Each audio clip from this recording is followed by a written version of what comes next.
What's happening? Yeah, what it is, what it do. What the business is. Yeah. What is the business? You know what I'm saying? Tell me what the business. Tell me what the business. Yeah, shout out Project Pat. This is episode 42, man. I mean, your co-host with the most. I am Draft, man. I'm Sean-Luc Picard. Yeah, it's good to be back, man. Shout out Taji. No Limit Exposure is back here with us as he always is. If you can see us, then hear you him know, crack a beer. Yeah. You see us, then you know somebody's allowing y'all to see us. So thank that man. Respect the shooter. Yeah. Shout out to No Limit Exposure as always. Washed Never Washed Up. Yeah, we are Washed Never Washed Up. I guess let me get into the countries as I usually do. Shout out to these United States, the United Kingdom. States. Australia, Iceland, Ireland. Shout out Iceland. Number one black podcast in Iceland. Oh, Canada, our home and native land. Shout out to my Canadians, man. Everybody except. Shout out to Germany. Shout out to India. Shout out to Meek Mill. Nah. Shout out Russia, Puerto Rico, Costa Rica. Finland, Romania, Netherlands, Sweden, Number one black podcast in Romania, too. We hear good things about Romania. Shout out my nigga Corey. Yeah. Shout out to Romania, man. I might we gonna slide. Yeah, we might slide. You know. I don't know where I left off. I said Romania, Sweden, the Netherlands. I hope I said y'all. Singapore, Denmark, New Zealand, Ecuador, Slovakia. Shout out Slovakia, man. Yeah. I got something to say about y'all later. Let's do it. Yeah. Belgium, Italy, and Qatar. Yeah. So, yeah, we are back once again. Shout out to everybody that's been... Shout out to Atlanta, man. I saw the best tweet of the day. Had to do with Atlanta needs its own flag. I was like, yeah. It's about time. The city of Atlanta needs a flag. Yeah. I think we should be separate from Georgia. Yeah, sure. We're going to succeed soon. Yeah. I mean, I'm going to succeed before they do, but you know what I'm saying? All right, man. How was your week? Yeah, my week was, it was cool, man. I can't even front. It was all right. I ain't really have nothing nothing too much eventful happen to me. It was just like, as I said in the last few episodes, like the new gig, a lot of traveling and shit. So like, a lot of sea legs. Yeah, I was talking to Nick. Sea legs and shit. I was talking to Nick about it the other day. I was like, yo, only positive I can say about like spending more time on travel is the fact that I just have less time to get into bullshit. Like you got to learn to maximize your time more, because like my free time is just so much more valuable to me. So it's like if I'm not at work now, either I'm making sure I'm getting sleep, or it's like I gotta be up. Like I'm trying to take in as much information as I can, because I don't get as much time to do that, to just explore. So I enjoy those times though, just because. But that's how I end up finding new shit. Yeah. Sorry. You allow yourself to get into a rhythm. Right? You discover new rhythms, and that creates what you take. Like for me, I take in different shit when I got new rhythms, new patterns and shit. So black guy thinking time. That's all that shit is. It creates opportunities for you to associate different trains of thought with different situations. Yeah, and that's why. I wish I quit more jobs as like when I was younger, as opposed to getting settled into one and trying to ride that shit out. Because the transition in roles and positions creates new pathways for you to figure out new shit. Especially if you're a creative outside of that, like you're gonna apply whatever pattern or rhythm that you fuck with to your own shit. Yeah. So that's what's been happening. So I discovered a few new watched the 6ix9ine documentary. We'll talk about that later. Right. I started this new podcast with Chris Ryan. Let me see what the name of it is. I know we're gonna talk about what we've been listening to, but I think it's a lot of really great episodes. So I'm not going to name them all even at the end. But But it's tangentially speaking. So basically, this motherfucker just going on a whole bunch of random tangents, but it's great. And it's very Joe Rogan. Tangentially speaking. Yeah. And it's very Joe Rogan-esque when it comes to guests. So it's like everybody from porn stars to rappers to scientists. So right. So like you said, man, just allowing your brain go down new pathways creates new opportunities to take in new information. So I just been trying to make the best out of having less time, even though having less time isn't a good thing. Right. But you gotta at the end of the day, Yeah, you gotta make the best out of a bad situation. I heard a really dope quote on that podcast, and it said like one of the guests was talking about how they had a psychiatrist, an old lady from the Netherlands, and she said, "See the problem? Well, she might not have said the problem with people, but she said in where I'm from, basically, you're not guaranteed happiness. Like that's a American idea that you're gonna be happy. And that sounds like the theme of that Hound Tall episode where they're talking about Christian atheism. Yeah, it's kind of on that same vein. Yeah. Because I've been listening to a lot of Hound Tall. Like I've been Hound Tall is great. I didn't listen to all of them at this point now because I run through podcasts really quick, man. Because I mean, if I can do anything, I can sit and listen to an interesting conversation. So if I'm interested in the subject, it's nothing for me to sit down for 3 hours and just listen, man. Because really, my favorite thing to do is to listen as much as we do this fucking podcast. But yeah. So this week was just been a lot of listening. As I said multiple times, I got a new job, so I got to listen to everybody because I still don't know my way around the shit. So yo, just so y'all know, I got a new job, bro. Be clear. Be clear. But nah, man. Week was cool though. Other than that, I really ain't done much, man. Shout out to Chop, man. I copped some of Chop merch, man. So shout out to him. Congratulations. Keep it rocking, man. Yeah, man. Shout out to Chop. My bad. Try to support all the black businesses I could. Cop some 10 deep. Shout out to them too. I was about to cough. Big shout out Chop, man. I'm gonna fuck with you, boy. And shout out Scott Sasso. If you hadn't listened to it, I thought I sent it to everybody, but I know I sent it to Vince and you gonna like him? Madison. But yeah, Scott Sasso did a podcast with Premium Pete. Oh, you did send it to me, but man, I just forgot about it, bro. That's so good. I listened to that this week.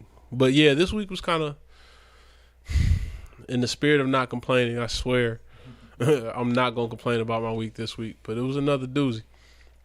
A lot of work, quiet as it's kept. I've been functioning on limited funds and shit, and like I'm telling my niggas what's going on, but I'm not complaining. Like I still got air in my lungs and shit to do. You know what I mean?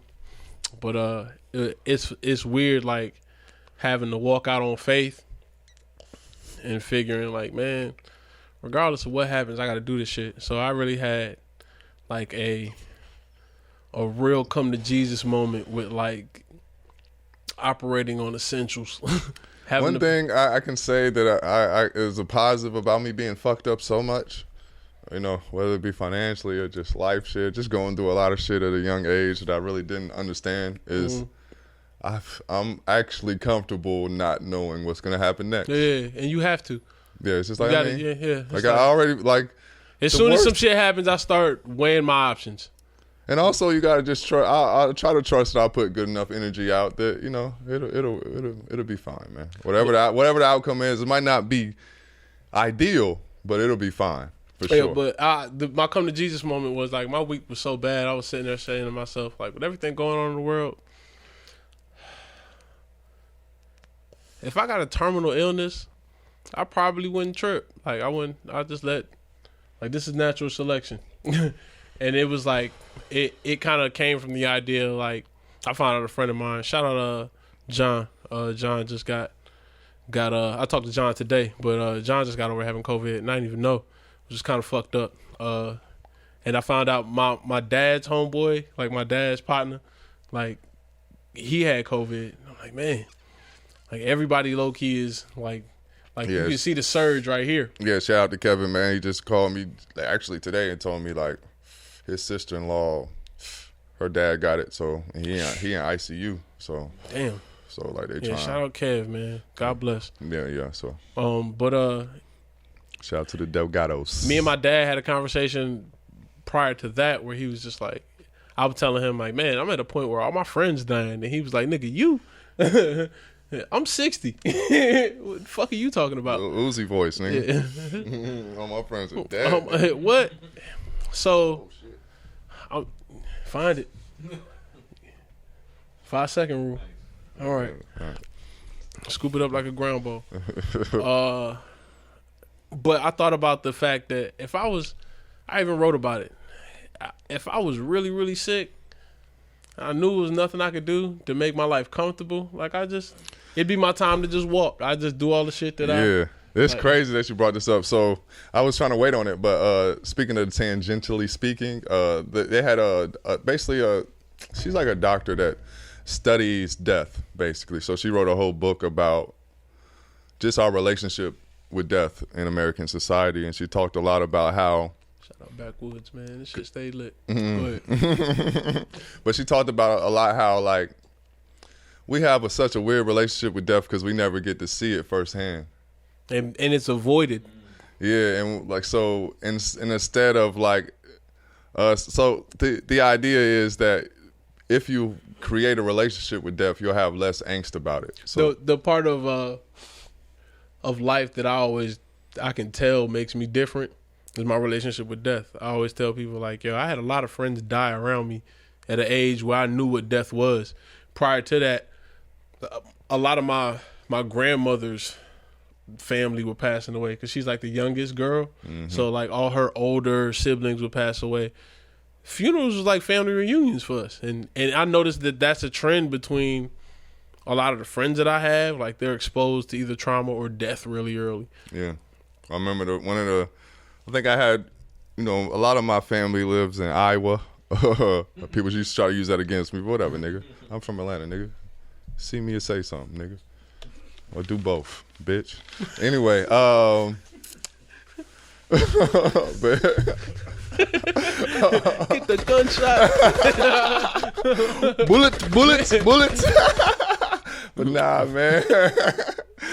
Like, so like the only times we would even go up there was for funerals. Yeah. So that'd be the only time I see my cousins, as you talked about, like them just like family reunions. So like for me, it'd be not necessarily a happy experience, but it'd be like the only time I get to see my other family and shit. Because they weren't coming down here like that, and we didn't really have the funds to go up there. You get a perspective on people early, because you see how weird people are about death. Yeah. And when you get to an age where you see it happen, I remember going to a friend's funeral. It's shout out Marcus Thompson, R.I.P., bro.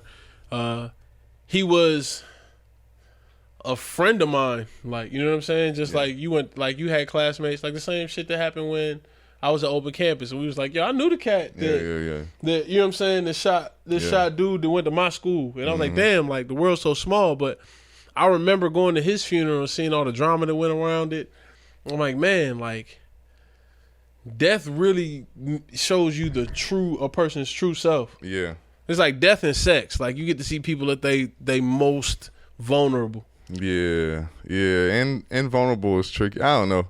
And I do think because the lack of our relationship with death is like, we tend to turn it into like a circus, or like it becomes it can't be about the death. It can't be about the person who passed. You got to make it about you. It's about our loss instead of, like, I don't even know.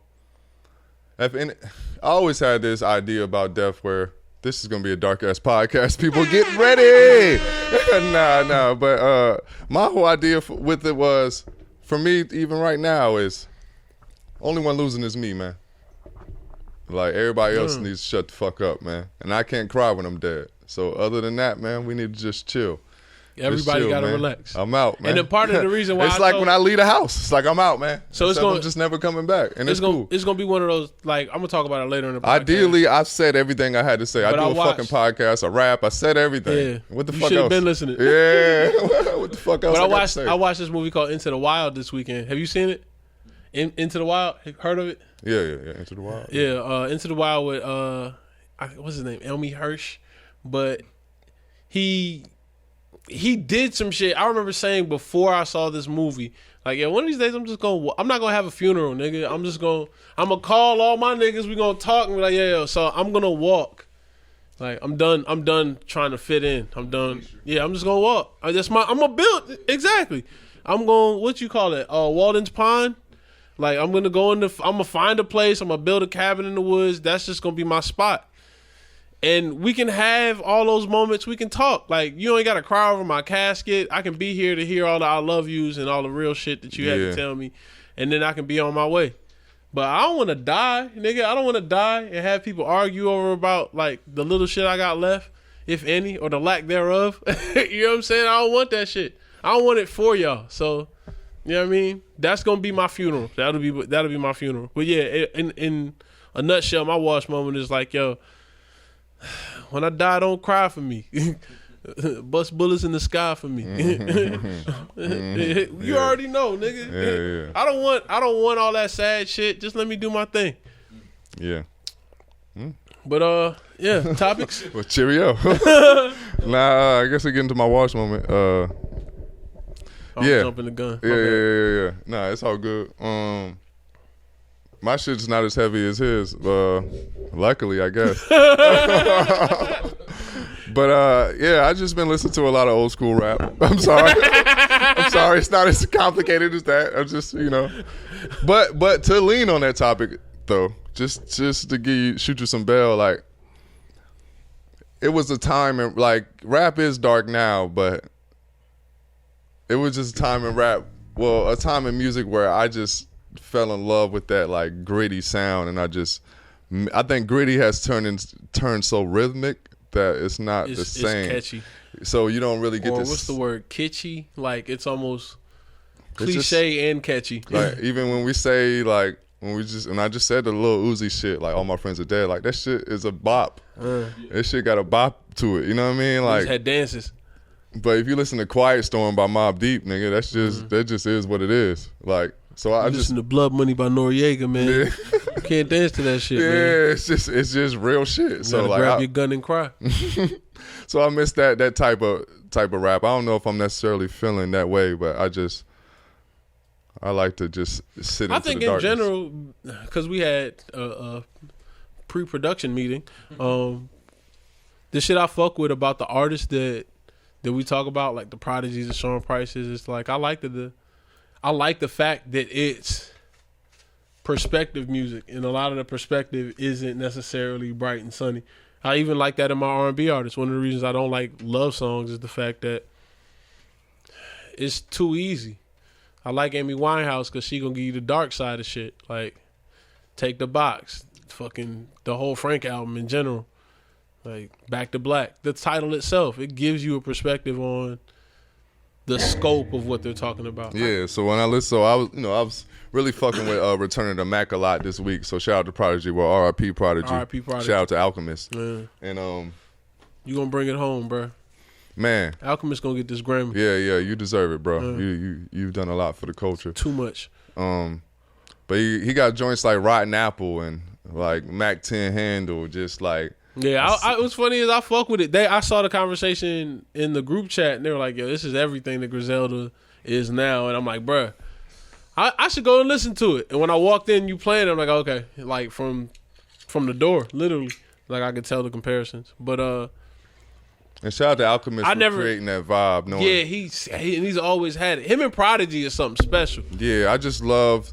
They really kind of made a black exploitation rap album, which I thought was really, really dope. I know a lot of people have done that before, but I never heard it through a New York sound, which I thought is very unique. And I don't know if it's really been like replicated yet.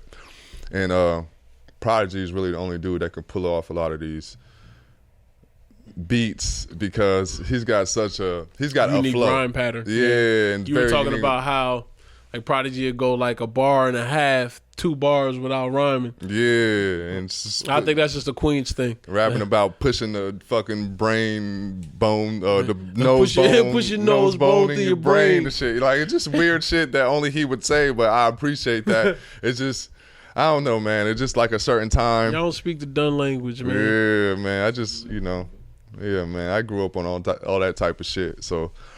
Just been circling back around, and as we circle back around, man, shout out to my nigga Hov, man. And by my nigga, I mean a nigga I've never met, man, and never seen perform live. But I saw the greatest of Hov live. I mean, I seen him live on TV. Yeah.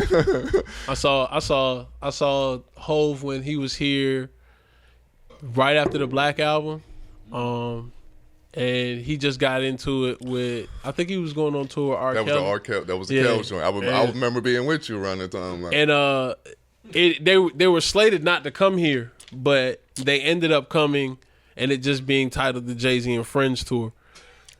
And when he said Friends, I'm talking about everybody came out. One of the rawest moments, one of the reasons I always fuck with Diddy is because they had an intermission, bro, and the intermission was just like darkness. It was probably like 10 minutes. Like it was an awkward amount of time. Like, nigga, it got dark. Niggas, Jay-Z just walked off the stage with Mary J. Blige or some crazy shit. Niggas was losing their shit. It go dark for 10 minutes. We sit down, and all of a sudden one light just starts shining. And it's Diddy just standing there like Batman. Like the Dark Knight. And he did Victory. He came out to Victory. Jesus. And then brought out Boys in the Hood. Woo. And I was like, yo, this nigga really knows what he's doing, bro. Like, I saw other niggas go before him. Shit. I saw DMX perform that night. Fabulous perform that night. Jeezy, Boys in the Hood, Mary J. Blige and Jay-Z. I remember at the time, I don't know how long ago it was. I don't remember. Shout out my nigga Ricardo. Ricardo took me to that show. I remember we bought tickets that day. We left GPC, went down to the Publix, it's no longer there, on Memorial Drive, went to Ticketmaster and bought $191 tickets for floor seats to the Jay-Z and Friends show. So that's my. So this topic is supposed to be Hov appreciation. I appreciate Hov for that shit. That was one of my favorite concerts. One of the best concerts ever. It's why I wasn't really tripping about Watch the Throne, because I really wanted to go see Watch the Throne, and I heard it was crazy, but I wasn't tripping because I was like, yo, y'all wasn't there. Y'all wasn't there for that shit. And I know y'all wasn't there because I was there. And I seen the niggas who was there. And, bruh, it's almost like a fraternity. I was a Jehovah's Witness at the time, and it was like niggas that I knew. You an elder, bro. This nigga an elder at the Jay-Z concert with his shirt off.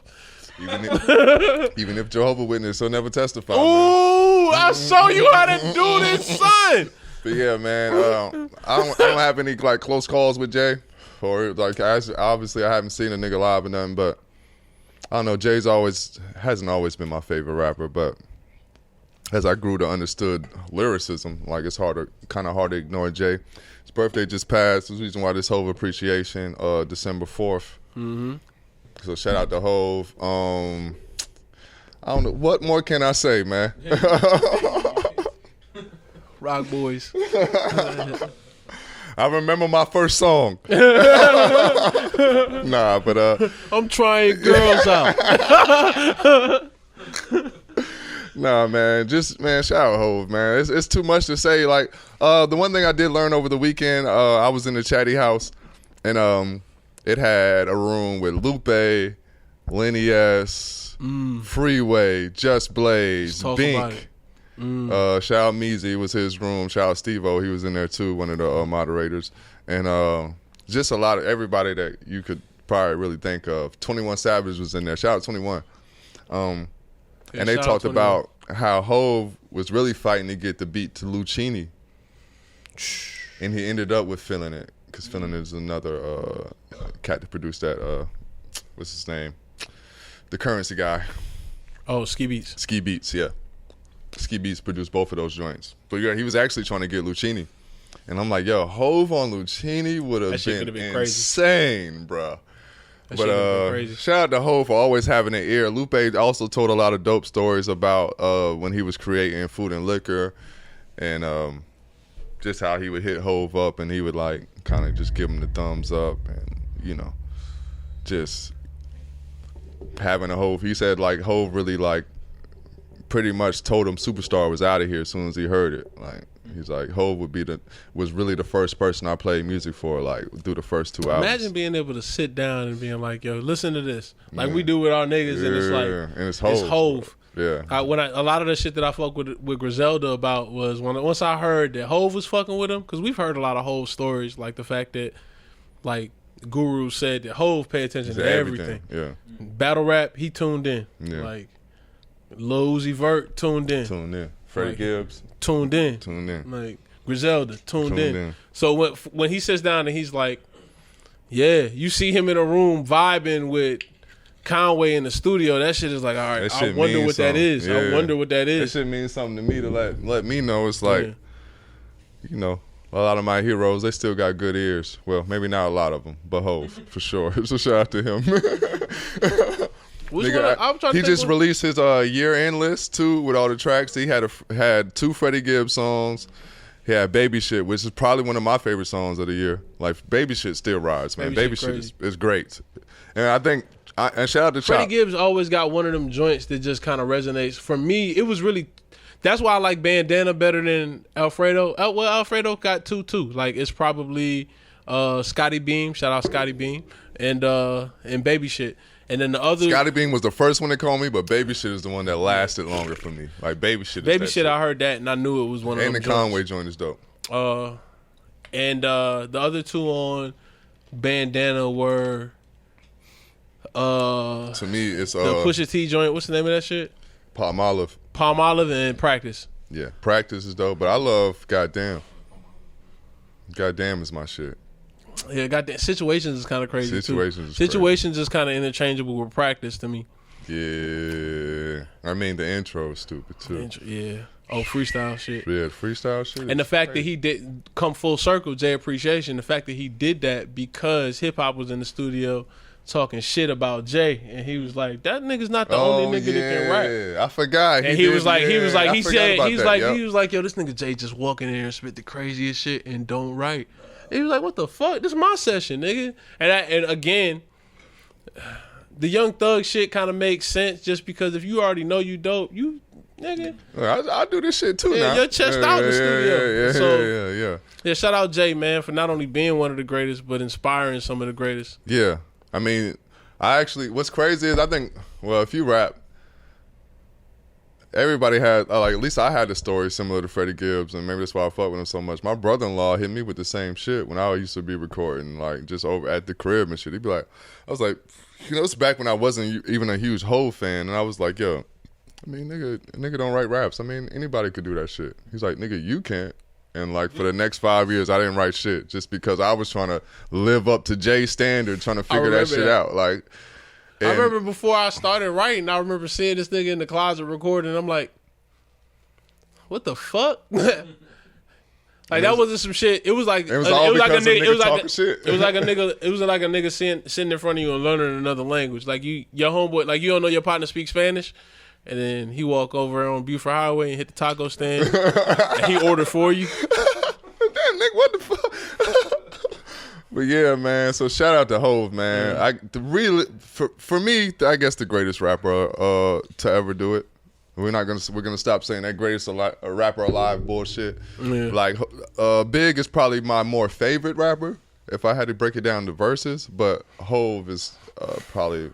I think Hov, probably the greatest rapper to ever do it. In my opinion. His arc's so crazy because the whole I'm not Big a business for me man, had I'm more a business. Like Big to me transcended rap more, but Hov definitely. I mean, they told a story. What? Say again. Big transcended rap more. Yeah, I think he was the first nigga to actively switch flows. I think especially at that level. That's what made Diddy so dope during that time period because I feel like he curated that. Because the only way he was able to switch flows was the fact that he was doing a lot of R&B shit, but all of it was in house. But the fact that he like who has more deliveries than Big other than Jay? True. Big got a lot of flows. I think that's what get lost on Big like the most for me, and that's why I always love Jay. Like. So how many different styles? This one for this song, next one I switch it up, this one I gimp it up. That shit is real because you never know how Hov is gonna rap on a beat. I'm not a biter, I'm a writer for myself and others. I say a big verse, I'm only bigging up my brother. If you listen to what was the first single? Same song. First single off American Gangsta, No Pain, No Profit, the Pharrell joint. Oh, the Blue Magic. Blue Magic, it's an odd ass flow that he's doing, but it's just like it's so. Now that's one of my favorite joints. Yeah, now I was just gonna say that. That's ultimate slow flow shit. Yeah, but he don't always rap like that. Ain't a normal Jay pocket. Nope. Like he don't always do that. He ain't gonna give you that flow. Like, and you kind of gotta fuck with it when it's there, because after a while, if you're not paying attention for that time in music, that's why niggas who really fuck with Jay will be like, yo, American Gangster, one of his greatest albums. Mm-hmm. Yeah, that shit is a classic. Like you would think, why the fuck would a nigga do this? And then you hear it, and it's like, oh my god, why didn't we think of this sooner? It's a beautiful album. I definitely. Young niggas, man, you ain't gotta go all the way back to Reasonable Doubt. Just go to American Gangster. You see the timestamp on that. It's not as far back. You don't feel like you're going back centuries and shit. So shout out to Hov, taking this shot for you, brother. Happy birthday, nigga. We appreciate all the shit you gave us. Keep giving us more shit, man. Thanks for the Jay Electronica album too. Yeah. Grammy nominated. and we'll.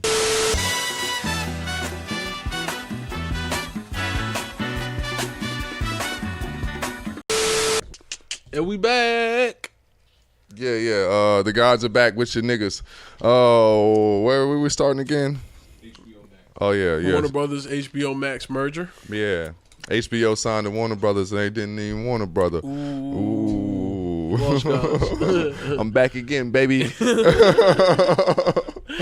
Man. We just had another pre-production meeting about the movies that they're supposedly putting out there. I don't know if we pulled up the list. I know one of them for you. I got it for you. One of them is Matrix 4. Another one is Tom and Jerry, because that's a thing. Dune might be crazy. Dune might be crazy. I do a lot of drugs and go see that. I didn't know Wonder Woman 1984 was going to come out on HBO Max. Yeah. I didn't know that was Suicide Squad. I got one more chance. Malignant. R.I.P. Biggie. So I guess it's like the. Let me see. Isn't that right there? Tom and Jerry, The Heights, The Conjuring, Suicide Squad. Y'all got all the worst movies coming out. Space Jam. Space Jam 2? Yeah, a new legacy. Space Jam 2, y'all better if Jordan's not in it. And did I say Mortal Kombat already? No. Mortal Kombat is a thing? Godzilla vs. Kong. Oh yeah, Godzilla vs. Kong. Yeah. That was supposed to be really good. It sounds like movies where I need a lot of acid. All of them sound like movies I need a lot of acid. On just the to low. like. We'll do that, man. If I can just watch it at home, just do a lot of drugs, we'll be straight. Hell yeah. Let them be good. Just let them be average. This bitch is about to be crazy. Yeah. I don't think Matrix 4 is gonna be good just because it's been too much time. But we got a Jay Electronica album and I fuck with it, and now it's nominated for a Grammy. So what the fuck do I know? Like, Matrix 4 might be fire. I don't trust Matrix 4. I don't trust Mortal Kombat. I don't trust Tom and Jerry. I definitely don't trust Tom and Jerry. I read the synopsis for Tom and Jerry, and I was like, oh, what out of all the movies to read the synopsis, you check that before you check the Matrix. Yo, you know what? Yeah. This time, yeah. Tom and Jerry. Let me explain. Cause real shit, how do you put a plot to that? That's my point, bruh. I was just gonna say that. The reason why I looked at, bruh, they you don't can be talk. crazy, bro. Just show me how you got there, bro. I got you. They don't talk. Yeah. So like, how they gonna put together a whole feature? If y'all film? give Tom and Jerry a voice, fuck you niggas, bro. Nah, if you give him a voice, I read the synopsis. It's basically they said they're gonna do the backstory on Tom and Jerry on how they became rivals. I thought they were rivals because they're a fucking cat and a mouse. What the fuck do I need? That's why you fucked up. It's deeper than rap, nigga. Deeper than rap, nigga. You fucked up, man. Shit, man. What the fuck? I was so mad when I read the synopsis. I'm like, nigga. Because I was really intrigued. Like, wait, how they the fact that Tom and Jerry got real street beef, nigga, is hilarious. The fact that y'all made a movie about these niggas having street shit going on. Yeah, you think it's just about like the animals and shit? Nah, nigga, it's deeper, nigga. You seen Paid in Full? Yeah. This nigga Tom shot his mans. Yeah. Tom fucked Jerry over some bricks and shit, nigga. Yeah. The nigga owing for some work, bro. That's the untold story about Tom and Jerry. There's 16 keys in that bag. Yeah. Spike gave you that shit. Hanna-Barbera gave you that shit? Where you get that shit from? How you get that scratch on your neck? Yeah. Tom and Jerry is gonna be ass. Matrix 4 is gonna be ass. Space Jam's gonna be ass. Space Jam 2 is gonna be. I don't really trust. Shout out to Idris Elba though, man, because I really was. Cats. I'm gonna watch, bro. I'm gonna no. I woke up this morning and walked in my room and realized my TV was on and Cats was playing and I couldn't find the remote fast enough. Oh, you wildin'. I didn't want to see any of it. I don't even know how I got on there. Comcast gonna release your fucking the year-end statistics. They're gonna be like 20 hours of this nigga watching Cats. Watching Cats. I don't know, man. Comcast got my year-end statistics. It's like Spotify, nigga. I seen Freddie Gibbs post up niggas Pornhub wrap ups for the year. All right, yo, this is some shit, bro. We can talk. I don't even want to see mine, nigga. I've been places and spaces. Shout out to Pharrell. In my mind. Goddamn. Yeah. What were we talking about? Yeah. Warner Brothers. HBO Max. Nah, but real shit, this is a huge deal, man. I don't want to like gloss over it because this is a big thing. Like, this is movies going forward for us. Like, we got to understand kind of this is entertainment. Yep. This is the future of entertainment because all these studios guarantee you each studio has at least 2 years or 3 years of movies already done that they're sitting on and don't have no idea what to do with. Who's even released? Yeah, damn, you took the words right out of my mouth. I was thinking who's going to do. So now studios are pairing up. We're going to have to pair up with streaming services. I called it. So now Netflix, y'all got to play to make. Y'all got to team up with a studio. Yeah, it's fast. But they've kind of been laying the groundwork with all this shit. Shout out to holla at Harvey Weinstein. I heard that nigga looking for a job. Hey, bro, keep that same energy, nigga. We know about Larry Hoover, nigga. We know about Jeff Fort, nigga. You keep that same energy. Don't fuck around with that film shit like it ain't dope. That shit dope. Y'all fuck with Harvey Weinstein, bro. Nigga did give us Good Will Hunting and Paid in Full. Ooh, he did give us Paid in Full. Respect the game. Yeah. Like I said about racists, respect the game, man. You know what I'm saying? You got to respect the work. Yeah. You got to separate the man from the art. Bill Cosby is in jail, man, but he did give us a different world. Yeah. And where would we be without Jell-O? Jell-O changed the game, nigga. What? What? It was the cheapest dessert we had in the 90s. Yeah, nigga. What? You can bring Jell-O to a potluck and be in there for free. You get real food off Jell-O. Jell-O shots. Shout out to them too. I had Jell-O shots. Shout out Andra. Yeah, my sister loves making Jell-O shots. Bro, I got the most fucked up I've ever been in life. And I've said that about 5 or 10 times. It's when you throw up and all that shit green or purple. That's when you know. Shout out Jell-O shots. Yeah. The deal is huge, man. It's gonna change the whole landscape of what we're talking about going forward. Like, the deal is huge. It's a huge deal. Huge. Big league.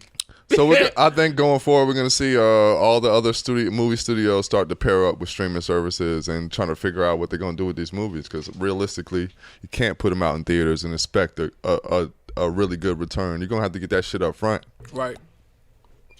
And I think the streaming services are only people that got the bag to give it to you. Yeah, because they can bring all of their content straight to the consumer. And ain't nobody really, if you don't have to leave the house and you can afford to pay for a streaming network, what are you gonna do? Yeah, I mean, I'm gonna have to get HBO Max now.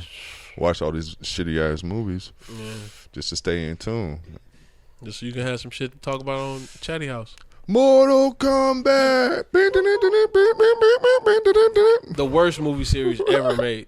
Like, y'all shot so many times and bricked every single one. Mortal Kombat is probably the worst series ever. Yeah, I was like, why did video game movies? You can Resident Evil, some of the ones was good. The one with Mike Epps? Never. The one with Mike Epps, bro. I was shocked. That shit wasn't bad. Yeah. It was tolerable. I would never go back to watch it. Yeah. We're not gonna watch it again. But you remember it. You remember it more so in a more positive light than you remember any Mortal Kombat movie. They might hold the same. It just depends on what kind of geek you were, bro. Yeah, you was just watching it because it existed. Yeah, it's like, damn, we kind of got to know what's up. I'm a nigga who's seen the Marvel movies in the 70s. Same. Because I was like, what? They made a Captain America movie? I remember seeing they made a Captain America movie. They had a Japanese Spider-Man. I saw that. I rented it on VHS. And when I tell niggas about it, they're like, what? I was like, yeah, it was a Spider-Man movie. It was like 1980. Yeah, man. Shout out to history. History. Shout out to Jay Dilla. Dilla Dog. Detroit legend. I went through a Dilla documentary phase on YouTube. I guess we'll talk about that on what we've been watching. But I forgot about how much music Dilla did. Man. In a short frame of time. Yeah. Like, niggas was talking about him making beats in like 10 minutes. And I'm like, man, I've seen niggas make, like, it was like a beat be done in 10 minutes. Even just talking to Illa, I remember talking to Illa and my brother, shout out Jay Hayes, shout out to Illustrate. And just talking about Dilla had so many. He had different, like he had the long chop period where he's doing these long chop samples, but he also had he invented a whole genre with the lo-fi, not lo-fi, and the Erykah Badu shit. Neo soul. Neo soul. He invented Neo soul. Like he combined hip hop. We talk R&B about artists having art, soul. and they're not being. You can't contextualize what rap or what black music is just because it gets ripped off so much. But when you look at artists in another realm, you see Da Vinci or Van Gogh. They have periods. Like you see Dilla is that their blue period or their like abstract period, et cetera, et cetera. Like when you get the chance to really take a look at an artist's art, you get to see where their periods were, and that's why. Again, having the conversation about artists like Griselda or even Cam and shit, like it's dope to see artists grow because you get to see their arc over time and see the difference between where they started, or even Jay. Shout out Jay, but seeing the way they fast mature. rapping Jay, it's slow rapping Jay. It's I'm gonna rap on Southern beats Jay. I'm gonna do it's whisper flow Jay. Yeah, you know what I mean. Comeback Jay. Yep. Shout out Hov. It's the Jay we never speak about. HOVAnomics. Hey, and on that note, we're gonna be back, bitches.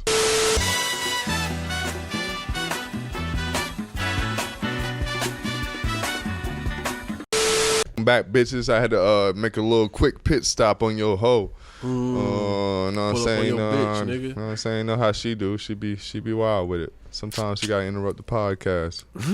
And by your bitch, I mean I had to take a piss. But anyway, we're back. So I want to get into what we've been watching, basically. But shout out to Hulu. Everybody was in the air watching you in slow motion. Like, ah!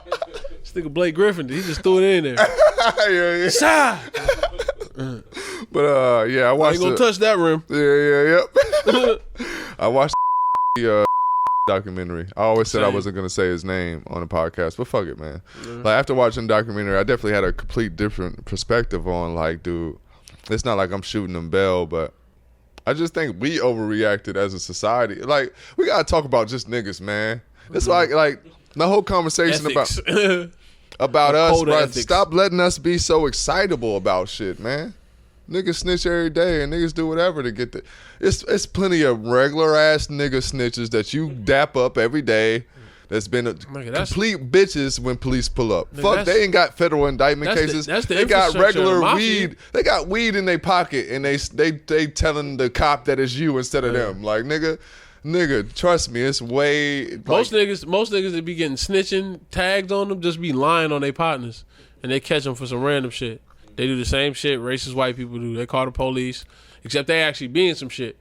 Like they'll just say they partner name and know they got dirt on them, and just hope they get hit. Just to get out of anything. So like, if we talking about levels of snitches, like who y'all be dapping up every day? Let's really talk about it. But either way, I ain't shooting homie no bell, and by homie I mean whatever snitch ass nigga you want to call him. But snitch. At the end of the day, it's like, I mean, snitch is honestly, it's like bitch. I mean, they sound the same. They rhyme. Yeah, it's a light term, generally speaking, for me. Like, I mean, yeah, I don't agree with it, but you can kind of pick. But I know I can see why a woman to the same degree you can pick those type of people out, and I understand why maybe they might be why some certain chicks are bitches.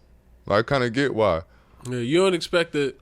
Like you would see a chick out in the street and her about to get into it with a nigga, and you know she out there biting off more than she could chew, but you don't expect anything less because she wouldn't be in that situation if she knew better. Yeah. Also, and so I speaking think to the documentary, right? If you if you talk to that chick, you're like, oh, that's why you're a bitch. It's like because you're the circumstance you was placed in, and like you would be the type of person who would fold. Like you move like that. Yeah, because like that's your whole setup though. Yeah, that's your whole setup and where you came from. So like, shout out to Daniel, man. That's the only person I shout out. I ain't shouting. I shout out Daniel though. Daniel Hernandez. I watched the Daniel Hernandez story. You know what I'm saying? And it was interesting to see about. Also, Hernandez is be wilding. Oh, for the Daniel Hernandez. Yo, Hernandez. Y'all on a run right now, bro. Hernandez is on the run. Hernandez catching up with Menendez. Yeah. They going toe to toe right now. Yeah, but it's a lot of weight. It's like being named it was easy to see. We're gonna bleep that. Yeah. We got our first bleep. Maybe not. I can't remember. I've said a lot of reckless shit over the years. It may be. It's a bad hand of spades. One with a lot of possibles. Yeah. But also, like, just looking at his life, it's like I'm not looking at him like, oh yeah, he should have snitched. But I'm looking at it like, I mean, it's like somebody that deals with.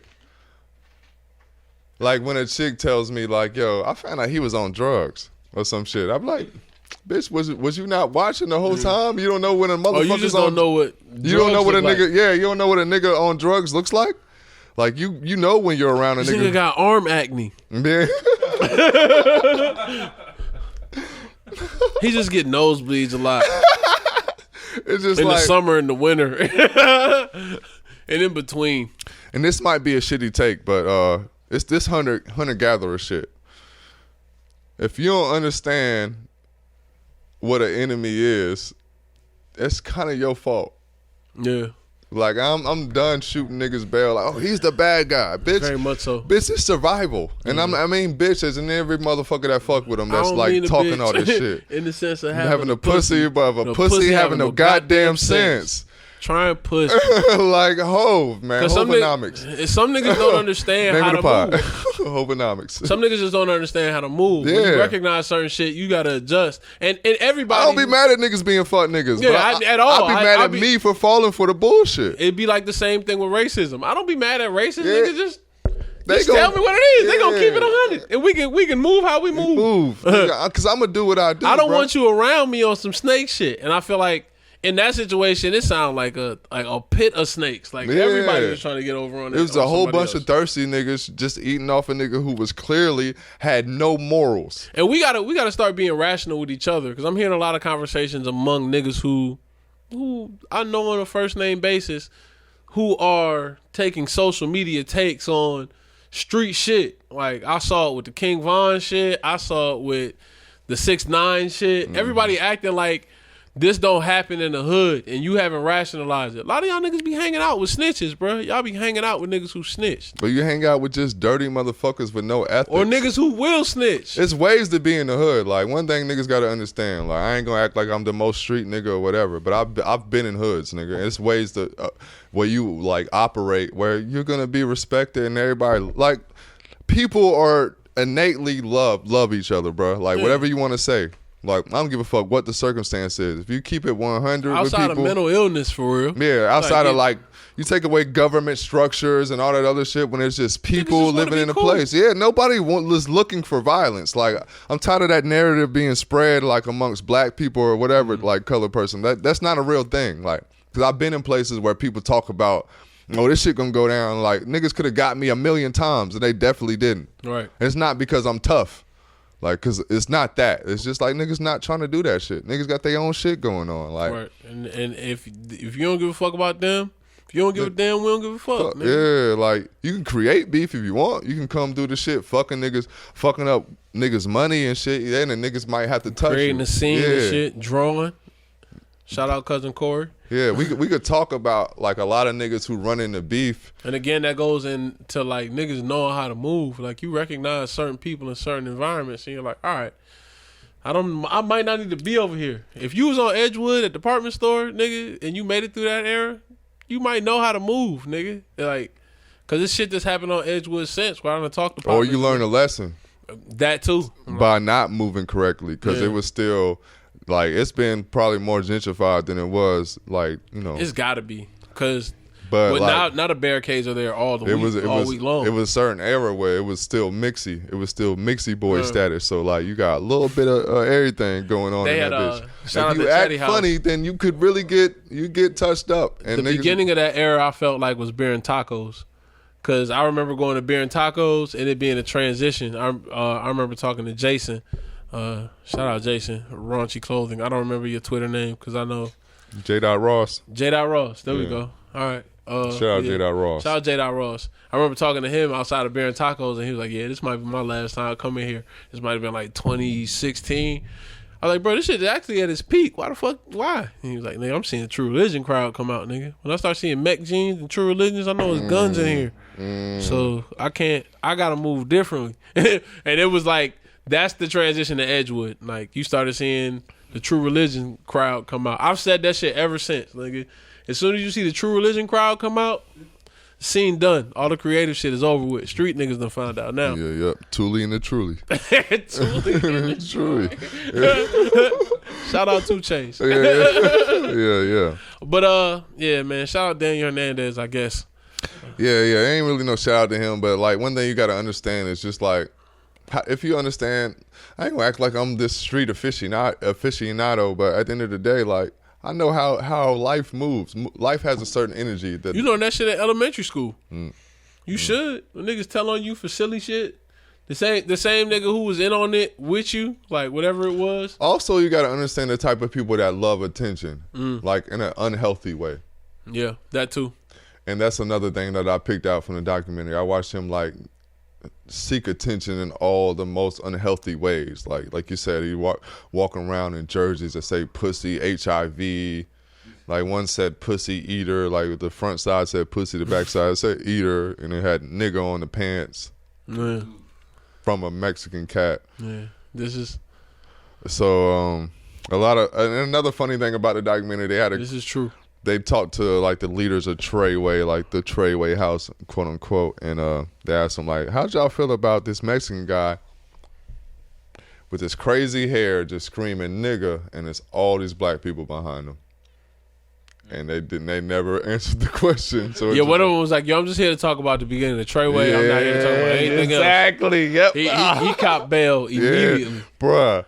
So and what's funny is, that let me know they knew what it was. Yep. They knew what it was. And that's what I mean about, if you don't understand how to identify people that like look for attention, like fucking in an unhealthy way, it's your own fault, yo. Because that has consequences that come with it. I'm a grown man. I'm not that old. These people in this documentary are way older than me. They should understand this shit by now. They've been through way more street shit than I ain't been through. Like, speaking of that, it's been a whole... I had a dad who was in the street, so like he gave me game based on his knowledge. Like a lot of shit that I feel like I know. Like, shout out to my pops, because like I only know because he told me. Like, or you came from some shit where you saw some real shit happen. Yeah. And one of the things that I've realized recently is people don't realize that you can identify some funny shit, like all the smell, bro. The Fed sweeps recently, with Casanova and G Herbo. It's crazy you say that. So I was watching the 6ix9ine documentary, I'm thinking this shit happening all over again. It's happened in connection. Probably, yeah, because he named all these niggas in his testimony too. And all the beef he had with niggas in Chicago, like, all that shit makes sense. It's more New York Bloods, basically. They're arresting at the end of the day. Yep. And what's wild about it is that, nigga, it don't take much to build a RICO, especially with the hip hop police being the force that they are. Sure. Nigga, if all these wiretaps. A nigga that come from the street, nigga, you can have a partner doing some shit. That's the whole Mike Vick shit. Like, the craziest shit they said in the doc, well, not even the crazy, because a lot of crazy shit happened in the doc, bro. But the craziest shit, dude, his driver, there's like, because basically his driver was an informant the whole time. I don't want to ruin the documentary for people, but yeah, spoiler alert. I said it after I spoiled it. That's how I do, people. But yeah, his driver was an informant the whole time. And it's like, so what did they put a wire on you? Like, no, it's just my phone. Yeah, it's my phone. The Fed's got an app that it just install on your phone. It don't even show up on your homepage. Nothing. It's just recording all the time. 24/7. All I had to do was just keep my phone beside me. Shout out Eric Snowden. You tried to tell us. I just watched the Oliver Stone Snowden movie today. How was it? It's amazing. I've seen it twice. Oh, really? It got really bad reviews, which is crazy. It's good just because it's one of those movies you can't, because didn't Oliver Stone do the other shit with the movie about Bush? He did that. Not Bush. The other motherfucker. Oliver North. The vice president. Cheney. Oh, you talking about what was the name Vice. of that movie? Vice. Didn't he do Vice? I don't know if Oliver Stone did Vice. I'm not sure about that. But it felt of that. I do feel like a major director did do it though. Now that you say it, yeah. I want to say it was Oliver Stone, bro. I want to say Oliver Stone. It's not. It was Adam McKay. Oh, well, I don't even know who that is. So. Adam McKay did something else crazy. He did do something else crazy. I've heard that name before. But anyway, look up Adam McKay, Taji, please. You want Anchorman? Talladega Nights. Ooh. This is outside of his arc. He went crazy on this one. The Big Short's a good movie. That's the one I was thinking of. Big Short. Big Short was a great movie, bro. I gotta watch that again. That's a good movie. It's hilarious. Hilarious, nigga. It's always funny when America loses. Yes, definitely. Yeah. It's been a running theme lately. What you want to do? What we been watching? What else you been watching? Because I think that was kind of the prelude. Yeah. You want to talk about the vaccine? Yeah, we'll just take a break, bro. We're gonna reload. All right.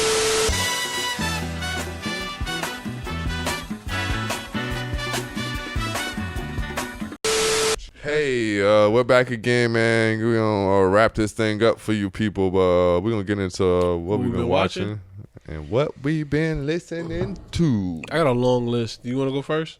Yeah, I'll do what I've been watching. So I watched the Tekashi 6ix9ine documentary, as I spoke to before. I actually caught up on Family Guy. They had a really funny episode about Tom Cruise that was hilarious. It's one of the more recent seasons. So shout out to Family Guy. I've been doing a lot of Animaniacs. I said it before. I did a new series, and I also done the 1993 version now. So how you feel about how far are you in the new season? I've gone through the whole thing, but you know how like streaming. You see the button control? I still know. That's like the second episode. But nah, because double back. Button control is crazy. I'm on a second time of the old joint because now I'm more interested in the old joint. Yeah, the old joint's definitely hit harder. What they left out more than like what's in it now. Well, I think it's the because they had it like they kind of hinted to it in the new joint. There's like, why didn't they bring back this skit and this skit? So like now I'm going back to it. Yeah, as they hinted to it in the intro. Like yeah. And I think they talk about it being gender neutral now or some shit like that. But anyway, they talk about all of it as the season progresses, and you see how they compensate in other ways because it's current event shit. So they're playing on all the shit that was probably prevalent in Hollywood then, like the misogyny. Like Warner Brothers probably did movies with Weinstein the same way. Like so you can kind of see how they've always. That's why Animaniacs was such a dope cartoon because it hit me at an age where I was able to understand like the nuance of when adults speak. What's crazy is I saw Goodfellas and knew where Good Pigeons came from, and I was like, oh shit, this is in a kid's cartoon. I wasn't supposed to see the movie that this is based off of. It's probably always been like that with cartoons, like Bugs Bunny. I wasn't Daffy old Duck, enough to catch shit. none of that shit. You know what I'm saying? I was probably like. I remember they had a Bugs Bunny Casablanca flip. Yeah, they did. Yeah, 1993, I was years old, so I had no understanding of this shit. But like watching my brothers and sisters react, one thing I might have been like 8 or 9. So like, one thing is a credit to having older brothers and sisters. Like, you see the way they react to it, and it's like, oh, it's more to this shit than what I'm seeing. I should fuck with it. Yeah, I gotta figure this shit out. You know, I think that's the only thing that built a lot of my individuality was the fact that me being an only child for most of my life. By the time I had opinions, all of them were like the ones that I had fine-tuned and refined. But at the same time, for me, it was like somebody else fine-tuned these shits. It's like they just into some shit, and I got to figure it out. Like, everybody was older than me growing up, so it's like there's a correlation between being the oldest and the youngest. For sure. The only child people I fuck with is usually the only child or the oldest. Like a lot of the people that I know is like that. I don't know why it's like that. Like, look, you, Vince, Taji, bro, like fucking. Ain't Will the youngest? Will's the youngest. Yeah, like Marcus. That shit is crazy, bro. Like, and obviously we didn't plan into this shit. I think it has a lot to do with being selfish. Like we all get each other like, like, bro, do your thing, bro. Yeah, like, if being the oldest doesn't necessarily. It's like It depends on. I think only children and the youngest, for the most part. I just happen to be the oldest. Yeah. But if you're the oldest, you have to have been an only child for a long period of time. Because I feel like that has a lot to do with the willingness to share, like the willingness to be reciprocal. But like being the only child is like because of being the youngest. Like I had a point where I was 16 and all my brothers and sisters was in college, and it was just me and my parents. So it's like being the only child. That's a pivotal point because when you're 16, that's when you're creating opinions about the world all over again. Everything, bro. Like that's like your peak period of like all culture your long-term perspective is kind of built on as far as like social interaction. And I was alone during that period. It was just me and my parents. You know what I mean? Because all my brothers and sisters was in college by then. This nigga had the tech on his dresser. Fucked around, talked about Law's professor or some shit. Rock boys. Yeah. Yeah, what the fuck was talking about? What was watching? I was me talking about what I've been watching, but I'll wrap it up. Yeah, you can tell niggas what you've been watching. This was a crazy week for me as far as media was concerned. I watched. Let's talk about the East Lake Meadows documentary. I watched the. I didn't know that existed. Yeah, it's a Ken Burns East Lake Meadows documentary. I took some clips from it. I was gonna send them to the Cypher just because I felt like it needed to be heard, not because I felt like it had to be for anything, but just to put niggas on. I'll link you in. But they did the East Lake Meadows documentary, and it was carbon copy to the same scenario that happened to me and Vince when we were staying over there off of Edgewood. And it's funny because I remember being in East Lake Meadows around that time period, like early 90s. Police all the time? No, not even that. Nah, that was Memorial Drive. Damn. Yeah, that was over Kirkwood.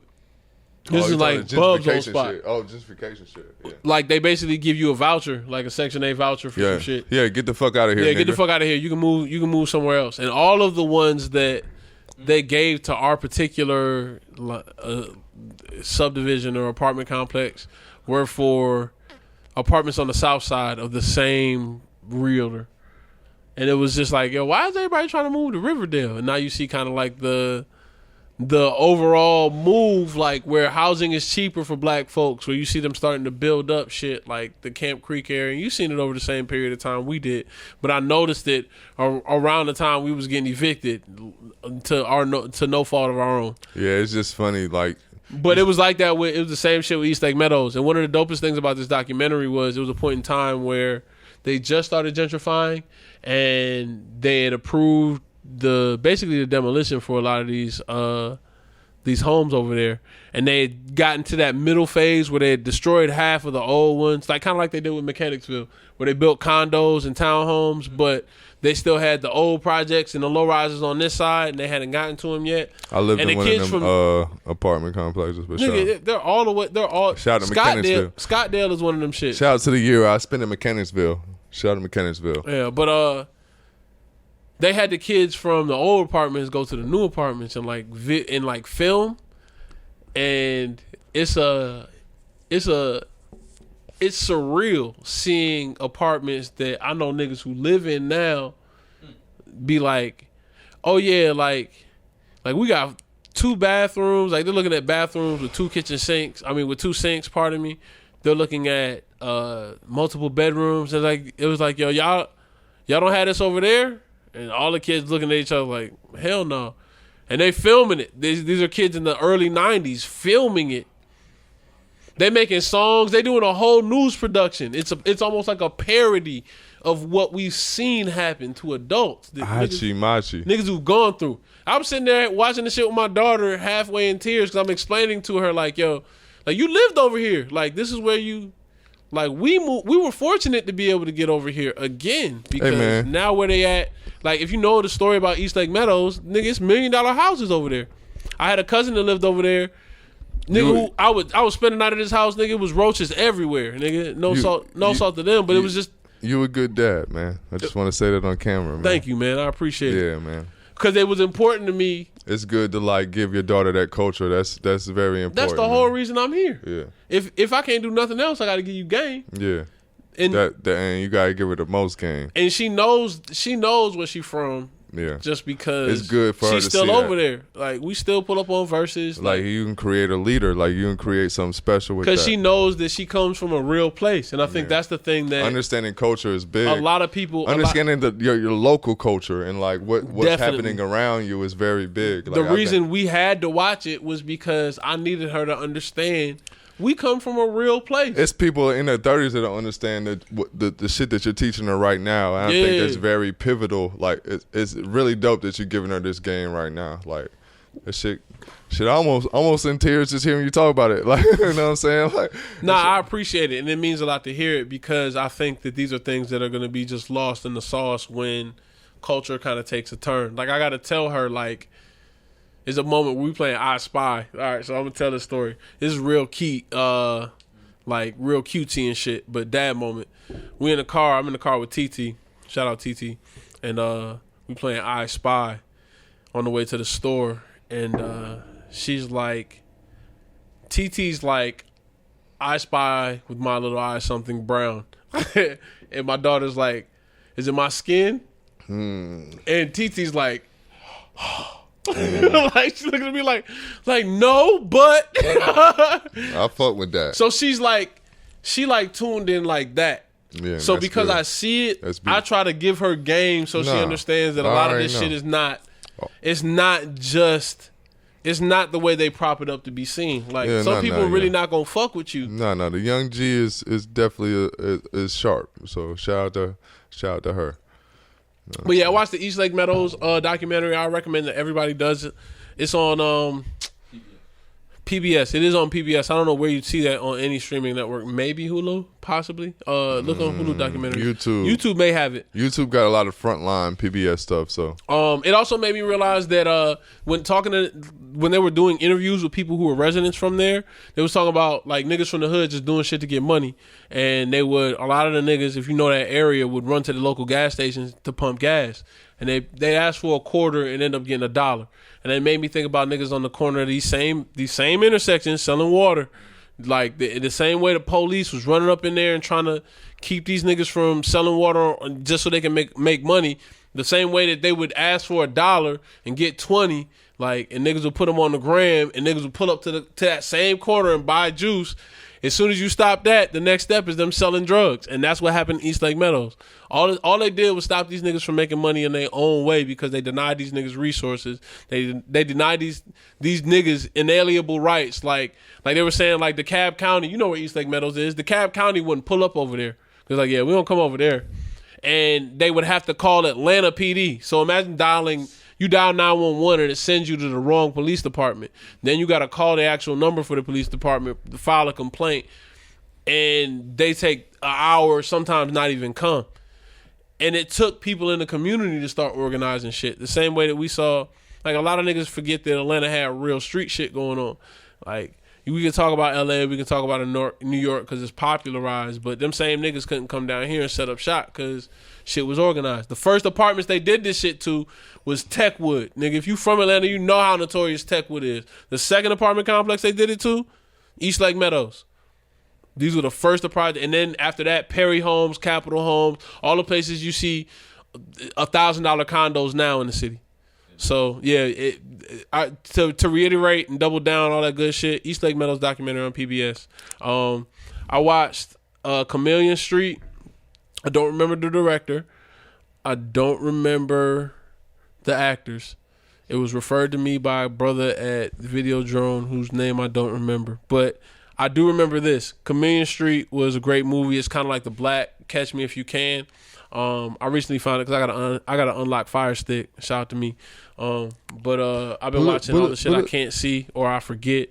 That motherfuckers like the shit that I normally have to get on DVD at Videodrome because it's not on any streaming network that I would purchase. But yeah, Chameleon Street. I recommend that everybody who's a hip hop head watches this movie. If you're into black shit, watch this movie. Phyllis Iller. If you haven't seen this movie, watch this movie. The skit from Sweet Memories on Reflections Eternal, where he's talking about like I like light skinned women. I don't like them dark women. Like I like women with a light complexion. That whole skit, came from Chameleon Street, and it was the nigga who was the protagonist talking to his partner before they commit a crime. It's almost like Catch Me If You Can meets Ocean's 11. I watched Travis Scott, Look Mom, I Can Fly. It gave me a really, really different perspective on Astroworld. I know we shout out Astroworld a lot on this podcast. Yeah, one of my favorite albums. It gave me more appreciation for that album and the people that he's brought up with him. All the people that he kind of like fucked with have had a good little run and make quality music. So shout out Travis Scott. I don't really have much more to say about that. I watched the new season of Rick and Morty. That shit was amazing. I can't even talk to y'all about it unless you've seen it. We'll fuck with me in wait person. on it, like, man. yeah. Rick and Morty is crazy. They continue to be the best. They had a whole future episode. The episode was the Slut Dragons. Yes. Nigga, the Slut Dragons episode might be the Pickle Rick of this season. Yeah, Slut Dragons was hilarious. I watched Into the Wild with Elmy Hirsch. We talked about this before the pod, or during the pod, I think. You just walk off into oblivion, essentially. Leave yourself to the mercy of the universe. I watched the Danny Garcia Earl Spence fight. Shout out Earl Spence. Shout out Ricky Blue, man. Dallas native got a victory, man. He's still out here after 14 months off. He had like a 465-day recovery period because he got into a crazy car accident where he was thrown from his Ferrari after he swerved out of control and hit a pole, and basically got back in the training camp as soon as he was rehabilitated, and beat a great fighter in Danny Garcia. But yeah, I knew Earl Spence was gonna get that shit. Earl Spence need to fight Terrence Crawford next, man. That's the next fight I'm looking forward to seeing. I watched Power for the first time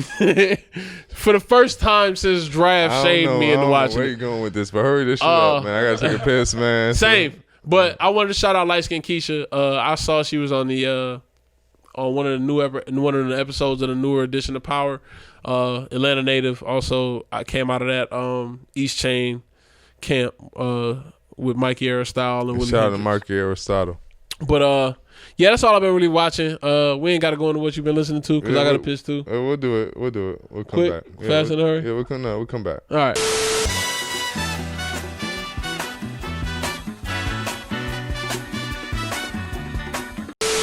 All right, man. It's been a lot of breaks, but let's get into what we've been listening to. I've been listening to a lot of Prodigy. Shout out to Prodigy, R.I.P. Prodigy, Return of the Mac. Mm-hmm. Completely produced by Alchemist. Like, it's a really dope album. I honestly want everybody to listen to the entire album, so I'm not going to do a track listing for y'all. And I also been listening to a lot of expeditiously. Let me get the word out right. Shout out to Tip, man. I know I shitted on Tip a lot, but we all from Atlanta, man, so I ain't going to create no beef that don't need to be there, man. Shout out to Tip, bro. Shout out to Tip. You got a few good episodes that I really fuck with. Yeah, 21 episode is hard. 21 episode was dope. I listened to the Uncle Lou episode. I thought that was pretty dope. The Benny the Butcher episode I thought was really dope. So yeah. Shout out to T.I. As always, I've been listening to How Neil Feel. I don't want to give that nigga no more shout outs, so shout out to that white man. And shout out Bianca. Yeah, shout out to Bianca, Binky. What you thinking? Binky. Hey, Binky. Hard Blinky. Hey, Binky. New drop. Yeah, we're gonna stalk you. Hey, Binky. Hey, Binky. I'm just playing, man. Yeah, I'm just playing. I don't even care about. I don't care about. Nah, Bianca I really fuck with y'all all. podcast. Yeah, I don't care about Binky at all. I'm sorry. I don't care about Bianca at all. I don't care about Bianca.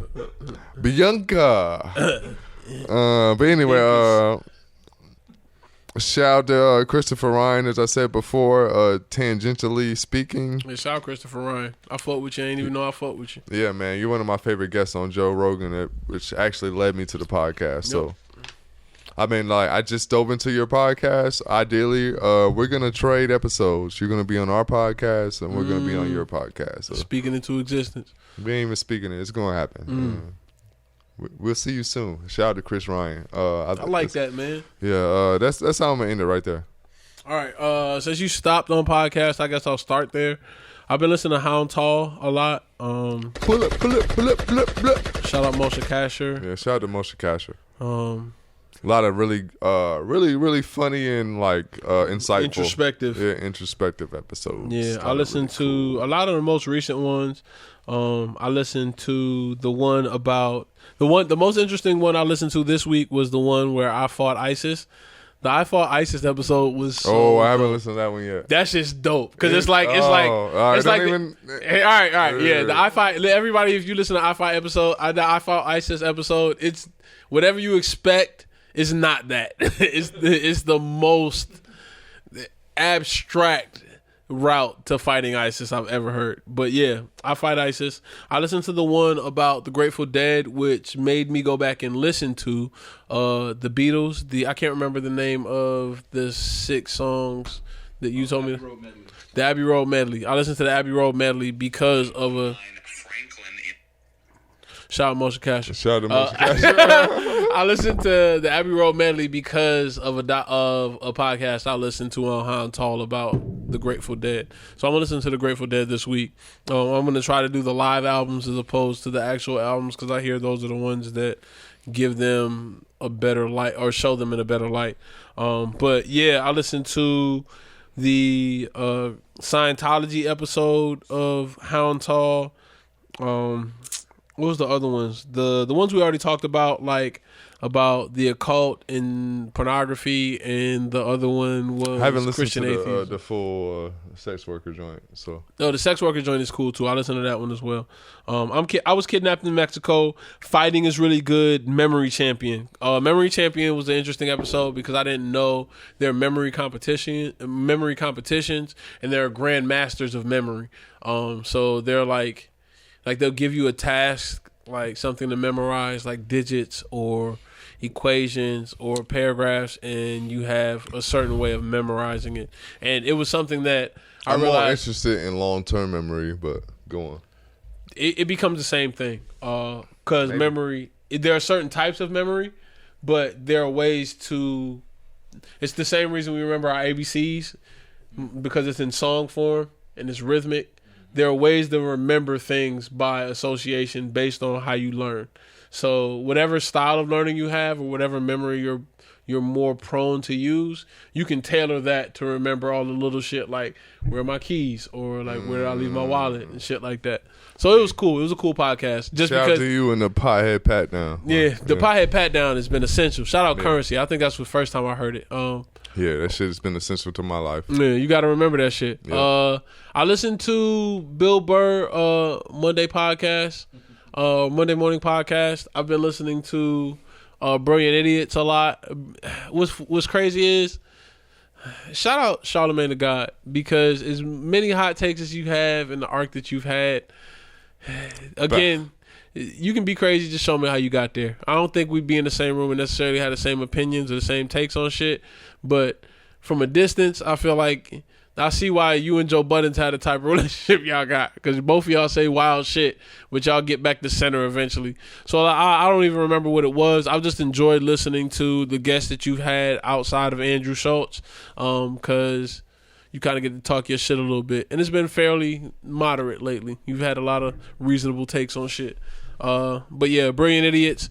Music wise, I've been listening to Family Circle, the Family Circle album, Maria, and it's another song on there that me and Hayes had a conversation about. Him and Swain did a track off this. I want to say it's Don't Make Sense, but if I'm wrong, blame the mind, not the heart. I've been going through Playboi Carti shit. I listened to Meh about 1,000 times this week. Magnolia, Woke Up Like This with Uzi Vert. Shooter with Uzi Vert. Long time intro of Die Lit. I've been listening to Die Lit a lot. Still bumping Baby Keem. I went back through. Shout out to Baby Keem. Yeah, shout out Baby Keem. We were supposed to have a conversation about that tonight, but we're never gonna have it. Yeah, we'll never have it. All right. Lock It by Crumb.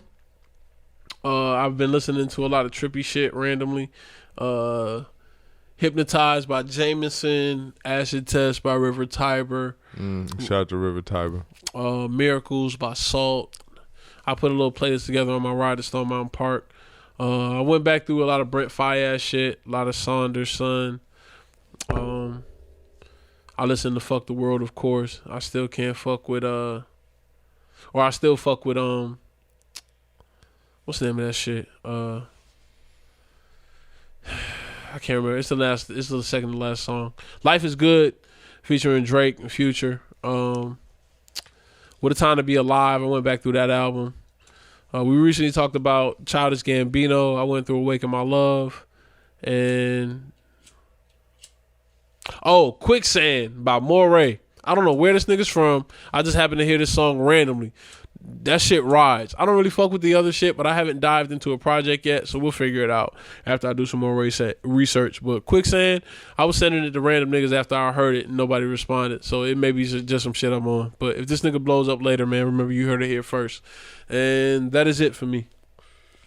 We got Washed But Never Washed Up. Washed But Never Washed Up. Thank you for listening. Shout out to all our gods and goddesses. Yes. Like, share, subscribe. Stay black. Yeah, stay black, bitches. Shout out to all my niggas. Let's get ignorant in this last few seconds that we gonna cut right now. All right, I'm out.